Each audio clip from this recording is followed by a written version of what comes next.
Hey guys, Luke on Sean's channel. Today I'm really excited because I'm going to be showcasing a new kind of deck. This is my first ever GOAT format deck, and of course, as you can see by the thumbnail, it's Harpie Ladies.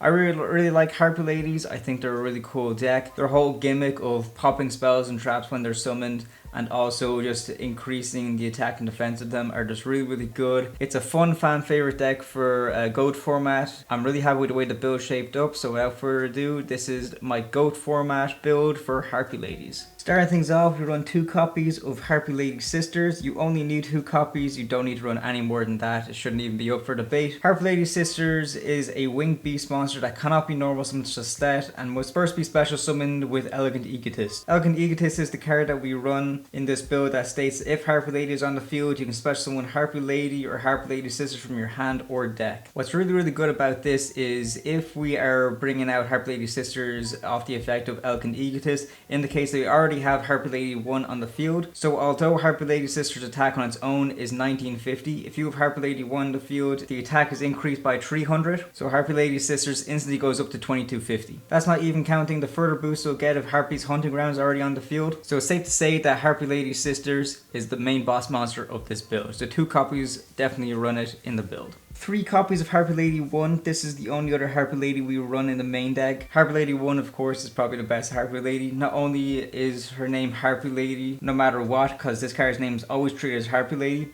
she has the effect that all wind monsters gain 300 attack. So that's all wind monsters. We run a lot of generic monsters in the build, but then the majority of the other ones are specifically for this build wind monsters. So giving them a boost of 300 attack is definitely really good. I definitely say maximize your copies of Harpie Lady 1. I wouldn't run any of the other Harpie Lady monsters. Harpie Lady 1 is definitely the best choice for this build. You need to maximize it along with your Elegant Egotist, so 3 copies of Harpie Lady 1 is essential for the build. 3 copies of Birdface. Birdface is a really good card for this build.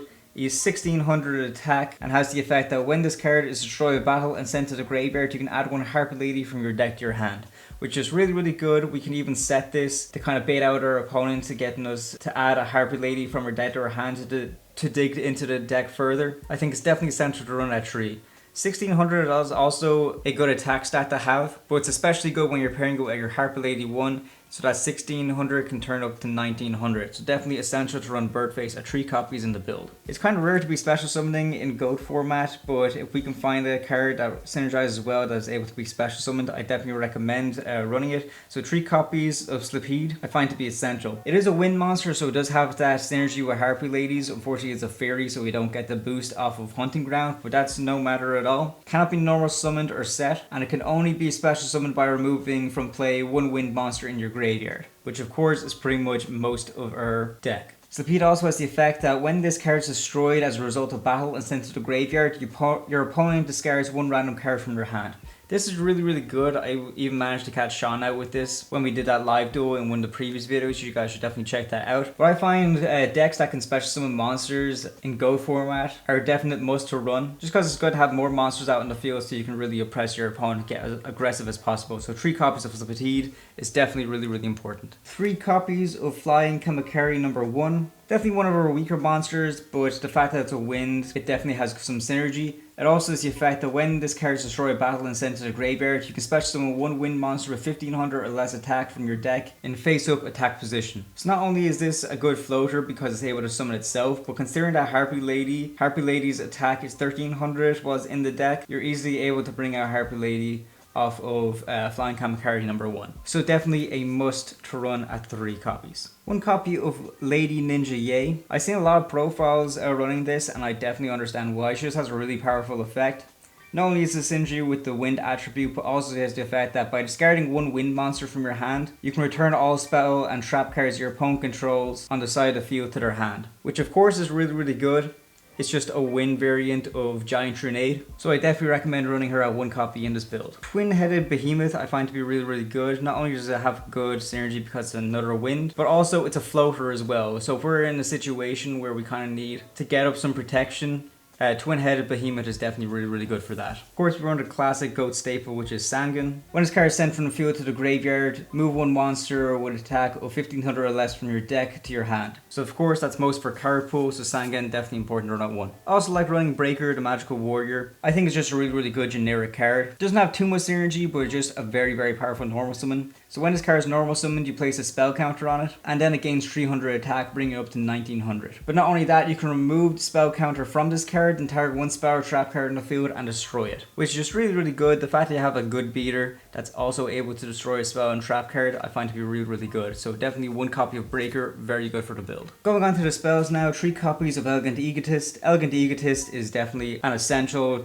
card to run at 3 copies. It reads, if Harpie Lady is on the field, special summon 1 Harpie Lady or 1 Harpie Lady Sisters from your hand or deck. This can be really good for 2 reasons. One main reason being that you can just special summon from deck, which is really good in GOAT format especially. So it's a must run, but not only that, it brings out your boss monster, which is the Harpie Lady Sisters. And also, if you're bricked up with the 2 copies in hand, Elegant Egotist can also special summon from a hand to unbrick you as well. So definitely an essential to run at 3 copies in the build. I highly recommend it. The other 3-of spell in this deck is definitely Harpie's Hunting Ground. This was an absolute menace on Duel Links, and I can definitely understand why. It can definitely be a menace in GO format as well. All winged beast monsters gain 200 attack and defense while this is faced up on the field, which of course is just really good synergy with most of the monsters in our build. But not only that, if Harpie Lady or Harpie Lady Sisters is normal or special summoned to the field while this is face up, then you can target 1 spell or trap card on the field and then destroy that target, which of course is just really good, especially pairing with Elegant Egotist. You're easily able to pop 2 spells and traps your opponent's sets on your turn, which I find to just be absolutely great.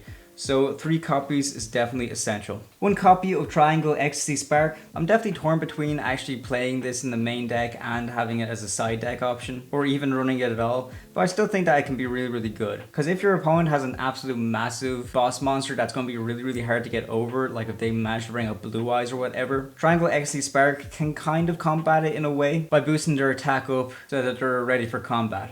Triangle Ecstasy Spark reads that until the end of this turn, the attack of all Harpie Lady Sisters currently on the field becomes 2700, and your opponent cannot activate any trap cards, and also negate all your opponent's trap effects on the field, which of course is just really good. Not only good for boosting up your Harpie Lady Sisters attack, but also to stop your opponent from doing any weird battle tricks with some trap cards. 2 copies of Nobleman of Crossout. This of course is semi-limited, so we can only run at 2 copies. In GO format, this thing can be absolutely crippling. If you guys want to check out the live duel, you can definitely see how I was able to use this card against Sean's Gravekeepers, which is just really insane. Has the effect that you can target 1 face down monster on the field, destroy that target, and then if you do, banish it. And if it was a flip monster, each player reveals their main deck, then banishes all cards from it with that monster's name. Which of course, you don't even need me to explain why this is great against Gravekeepers, but it's also just good removal if you don't want to take the risk of just attacking your opponent's face down monster. So I definitely recommend running 2 Nobleman of Crossout in the main. We're going to breeze through some all-stars here of GO format. You guys don't need me to explain why it's essential to run these cards, but 1 copy of Pot of Greed. It's always good to draw 2 cards. 1 copy of Graceful Charity. Draw 3 cards from the deck, then discard any 2 from your hand. Absolutely insane. Definitely run it. Delinquent Duo. All GOAT decks should definitely run this card. It's absolutely insane. Pay 1000 life points. Your opponent discards 1 random card from their hand. If they have other cards in their hand, then discard 1 more card of their choice. Absolutely insane card. 1 Heavy Storm. Destroy all spell trap cards on the field. Snatch Steal. Recently came to 1 off the ban list. Absolute staple in GOAT.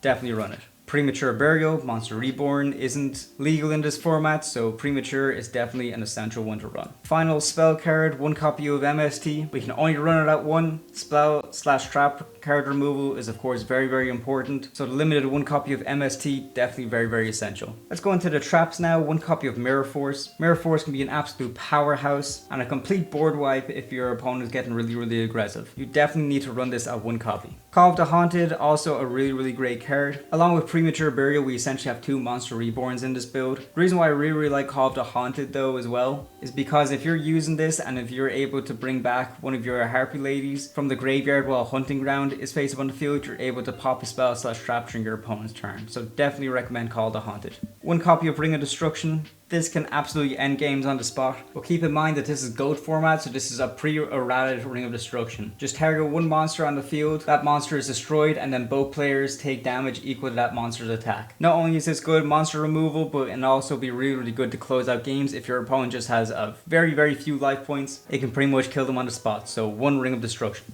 And then finishing out the main deck, 3 copies of Sakuretsu Armor. Definitely recommend running 3 copies.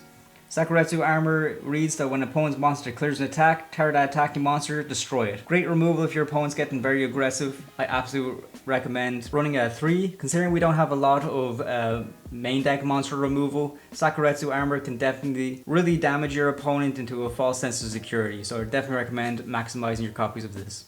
I don't run an extra deck because this is Go format. I kind of find it a bit of a waste of money if you're going to just have an extra deck for the complete purpose of it being a bluff so your opponent doesn't really know what you're playing.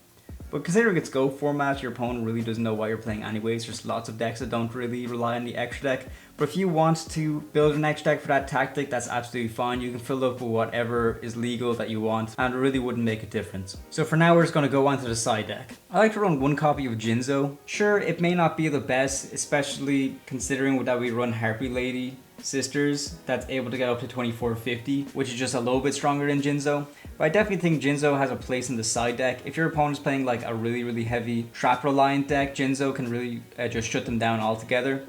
And for the cost of 1 tribute, I definitely recommend playing it just because you never know. So 1 copy of Jinzo in the side, all you need. A semi-limited card, 2 copies of Creature Swap. Creature Swap is pretty good if you're going against an opponent and then their deck pretty much relies on bringing out big beefy monsters against our smaller little Harpie ladies. Creature Swap can just be really good at kind of just taking those big beefy monsters so they can't be used against us. So I definitely recommend it as a side deck option. This deck of course doesn't have a whole load of big beaters, so Creature Swap can be really great if we're going against a very aggressive deck. I run 3 copies of My Body as a Shield.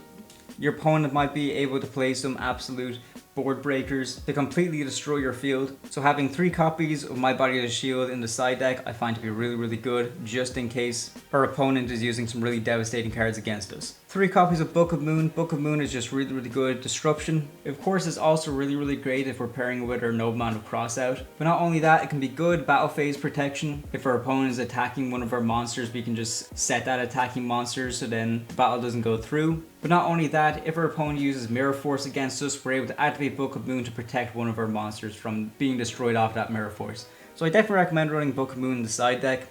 If you want it to go into the main deck, that's absolutely fine, but I just find as more of a side deck option, I prefer it where it is right now for this build.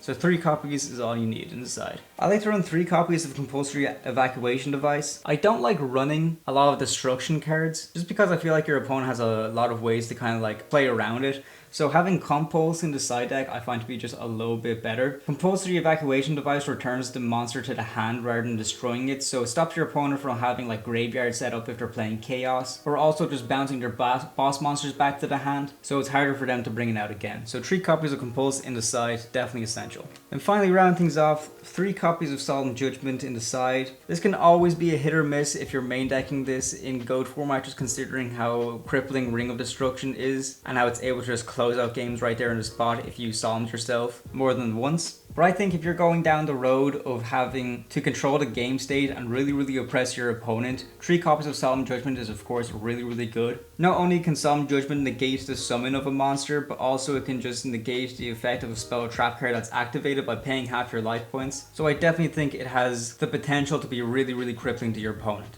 I definitely recommend running 3 copies in the side deck to completely round it off. So that does it for the build. Please let me know what you guys think. I'm really happy with this deck. I had a lot of fun playing it against Sean in the live duel that we did, so you guys definitely should check that out. We had a lot of fun making it, and Sean and I are really excited to get into some of Yu-Gi-Oh's other formats, to make videos on them, and pretty much just play around. If you guys have any suggestions, please leave them in the comments. If there is any other GOAT decks you guys want us to try out, please let us know. There's plenty other more competitive Yu-Gi-Oh videos on this channel, but for the time being, Sean and I are definitely going to be uploading a few alternative format videos too, so maybe this might be the first of a series. So be sure to be on the lookout for that. Thank you guys for watching. Don't forget to like and subscribe, and we'll see you next time. Goodbye.